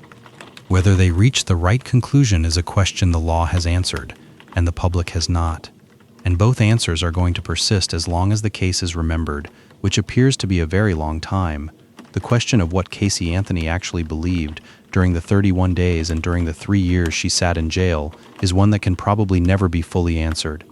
But it is worth thinking about. If the drowning story is true, Caylee spent those 31 days in the specific psychological state of someone who had watched her daughter die and been told to pretend otherwise. In that frame, what she was doing was not celebrating but surviving, applying the same survival mechanism she had used since childhood, was to perform normalcy so completely that nothing that was actually happening could get in. If the prosecution's theory is true, Caylee spent those 31 days in the specific psychological state of someone who has done something unreversible and is in the process of pretending it did not happen, which is, psychologically, not entirely different from the first option. The performance of normalcy, the maintenance of the alternate story. What is unusual about Caylee Anthony is the quality of that performance, its duration, its consistency, its apparent effortlessness. People who spent time with her during those 31 days did not walk away feeling they had been deceived. They felt they had spent time with a normal person who was managing her life normally. That quality, whatever its source, whether it was developed through trauma or through something else entirely, was central to everything the case produced. It was what allowed 31 days to happen. It was what made the 911 call so jarring, because it introduced a context in which the performance no longer held. It was what made the trial so strange, because for 6 weeks the jury had to evaluate a woman who had performed normalcy through the most abnormal possible circumstances and decide what the performance meant. And it is what makes the case still pull at people all these years later. Because we never got to see behind the performance. We never got Caylee Anthony in a moment of genuine disclosure under circumstances where the performance could not hold. We got the hot body contest photograph and the Bella Vita tattoo and the annoyance in the background of the 911 call. We got 5 recorded police statements that were all lies. We got a defendant who did not testify. We got a documentary, a decade later, that gave another version of events delivered with the same practice quality. We do not know what Caylee Anthony actually believed happened to her daughter, and whether she believes her own account, and whether she knows what she did or did not do. That not knowing is the final unanswered thing.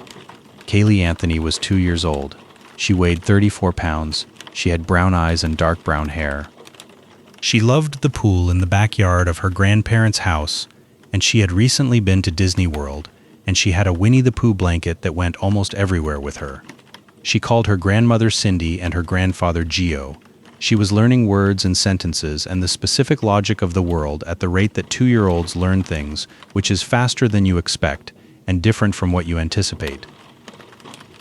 On a Monday morning in June, she sat in the back seat of her mother's car and waved at her grandfather through the window as they backed out of the driveway. He waved back. He did not know it was the last wave. He has spent 17 years knowing it now. The years after the verdict produced a slow accumulation of public record about what happened to everyone connected to the case. This is the part of true crime stories that rarely gets told in full. Not the crime, not the investigation, not the trial. The long diminishing afterward, the years in which people carry what happened to them and try to find somewhere to put it. Cindy Anthony's path is perhaps the most complex.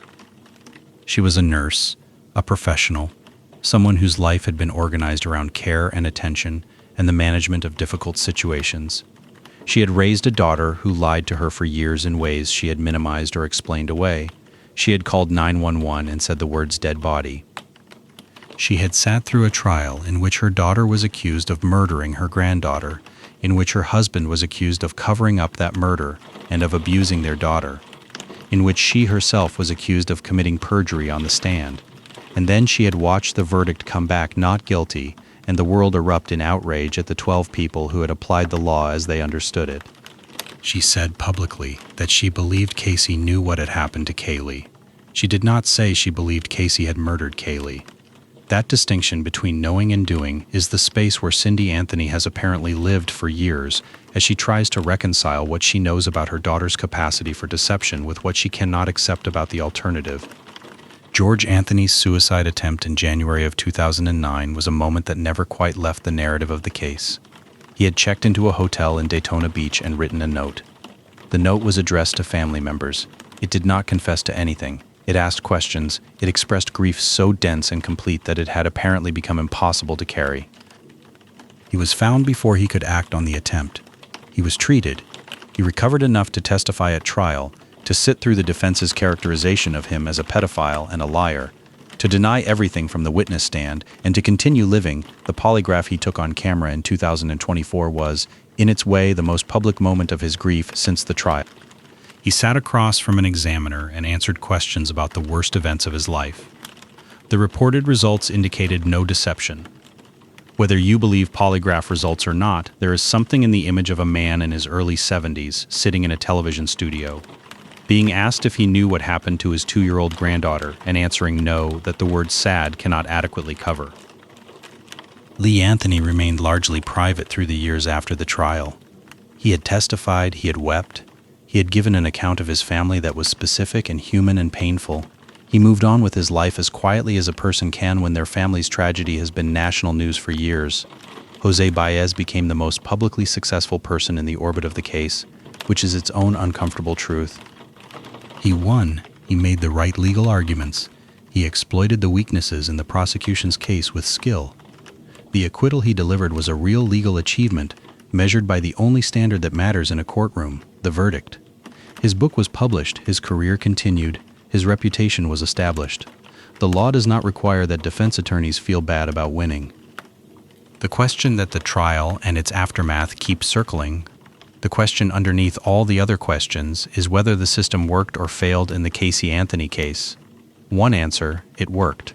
A defendant was presumed innocent. The state was required to prove its case beyond a reasonable doubt. The state did not meet that burden. The jury applied the law correctly and returned the verdict the evidence required. This is how the system is supposed to function. Factual innocence and legal innocence are different things, and the system does not, cannot, guarantee that they align in every case. Another answer: it failed. A 2-year-old child was found dead in a trash bag a quarter-mile from her home. The medical examiner ruled the manner of death a homicide. No one has ever been held accountable for that homicide. The person who was tried for it was acquitted. The cause of death remains undetermined. The gap between homicide and undetermined cause is where accountability falls through. The system produced a result.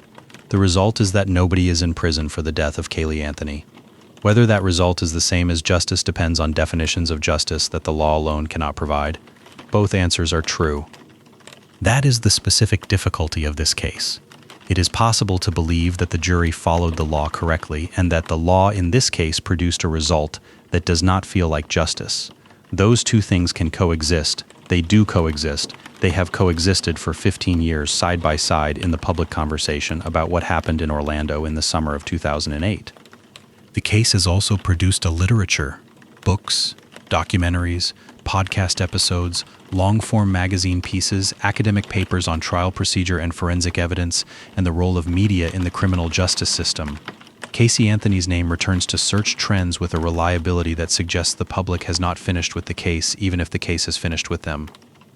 Every few years, a new documentary or interview or public appearance refreshes the story, pulls it back into view, reminds people that the questions are still there and still unanswered. Caylee Anthony, who is the person this case is about, rarely gets a chapter to herself in this literature. She is the premise. She is the fact that sets everything in motion. Her name is in the title of every discussion of the case, and her face is in every montage, and her absence is in every argument about what the verdict meant. But the 2 years and 10 months of her actual life, the person she was becoming before June 16th, gets far less attention than the mechanics of the crime and the trial. She liked animated films. She was in the pool in the backyard of her grandparents' house. She called her grandfather Gio. She was 2 years old. There is one more thing worth saying about the Caylee Anthony case before this story comes to rest, and it has to do with the nature of certainty. Most people who follow true crime stories want certainty. They want to know what happened. They want to know who did it, and how, and why, and they want the record to confirm what they already suspect so they can move on with the confidence of having understood something. The best true crime stories provide this, a beginning, a middle, and an end that feels proportionate to what the beginning and middle established, a reckoning.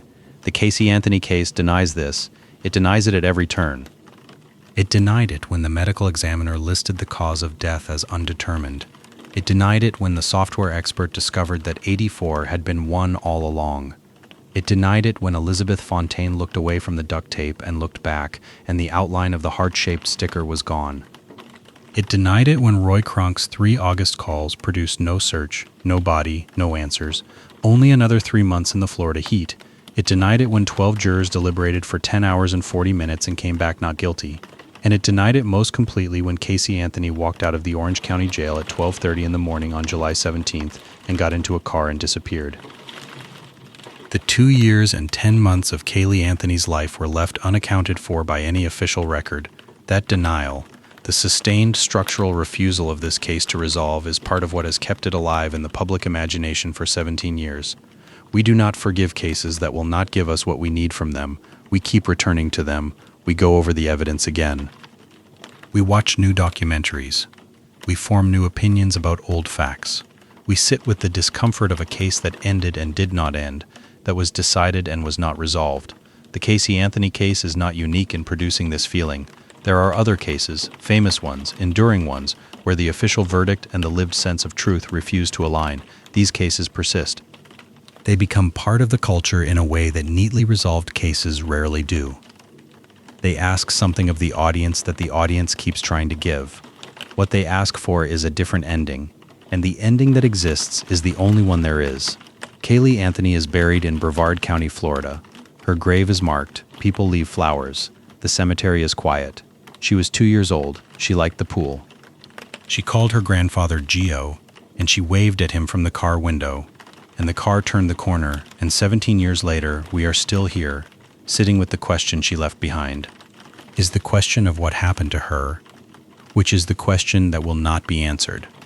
Not now, not by anything that exists in the public record, not by any document or testimony or forensic analysis that was not destroyed by 5 months of a Florida summer. The case is open. The case will always be open.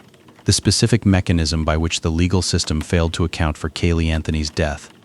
Failed not because of corruption or incompetence, but because of the way the law is written and the way forensic evidence degrades is worth understanding as more than just a procedural detail. It is the heart of why this case has not and cannot be resolved in any way that satisfies.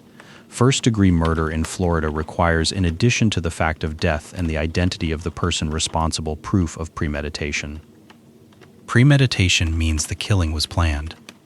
The prosecution's theory was that Casey had researched chloroform, had obtained or synthesized it, had administered it to Caylee to render her unconscious, had then applied duct tape to suffocate her.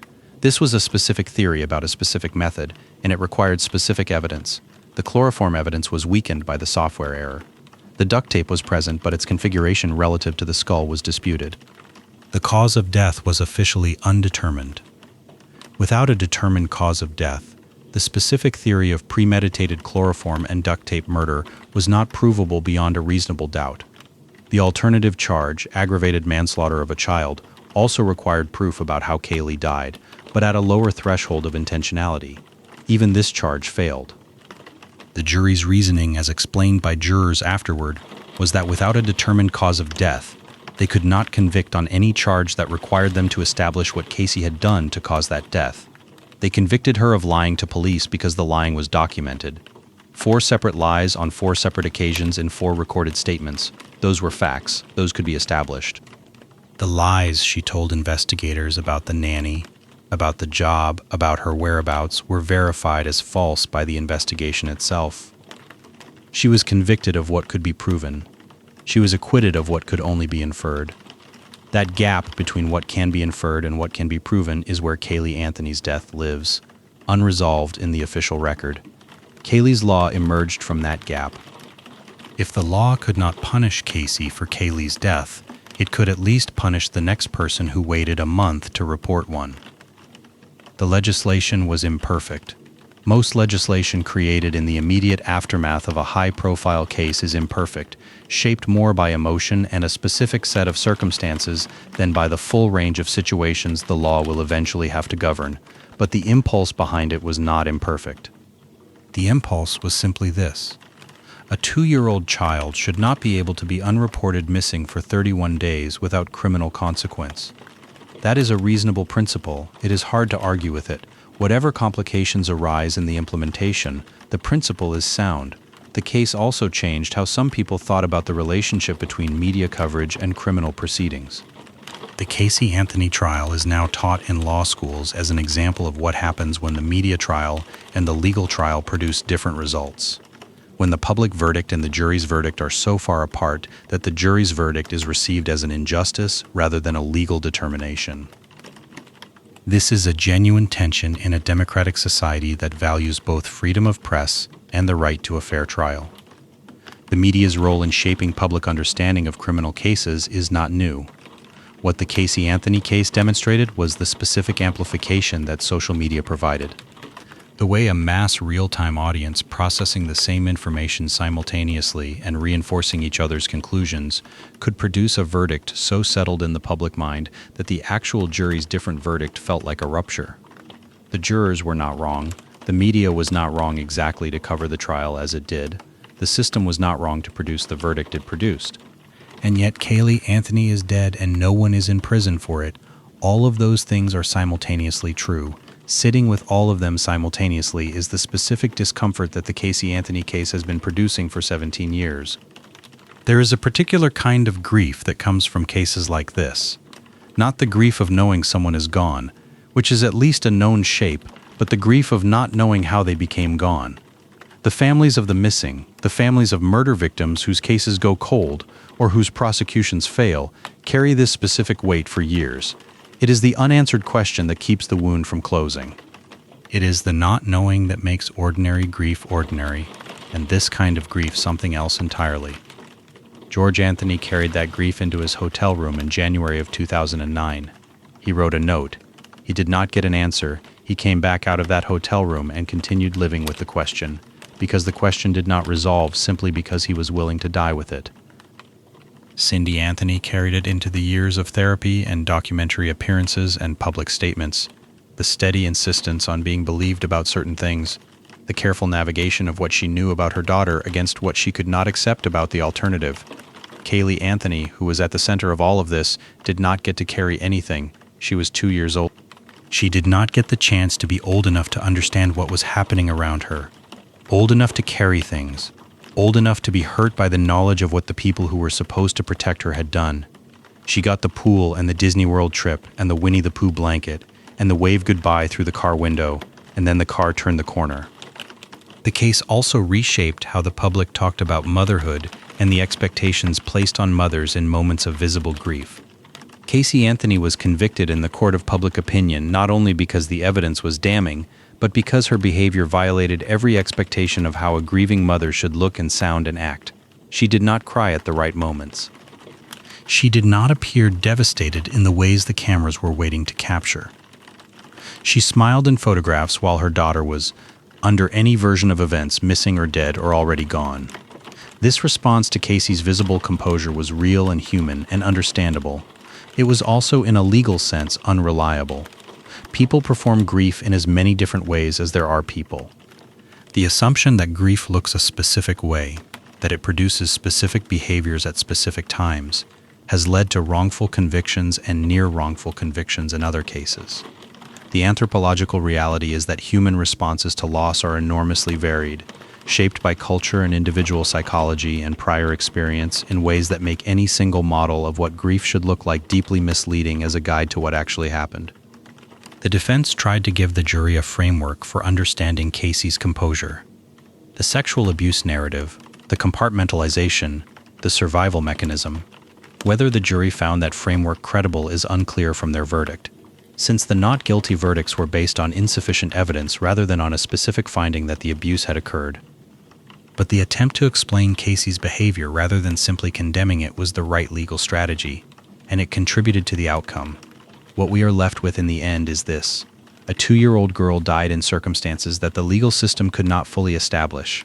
A mother who clearly knew more than she ever fully disclosed was acquitted of the most serious charges. A community was left to find its own understanding of an outcome the law produced, but justice did not seem to require. And the questions have not stopped being asked in all the years since. They are still being asked. They will keep being asked. Sleep well.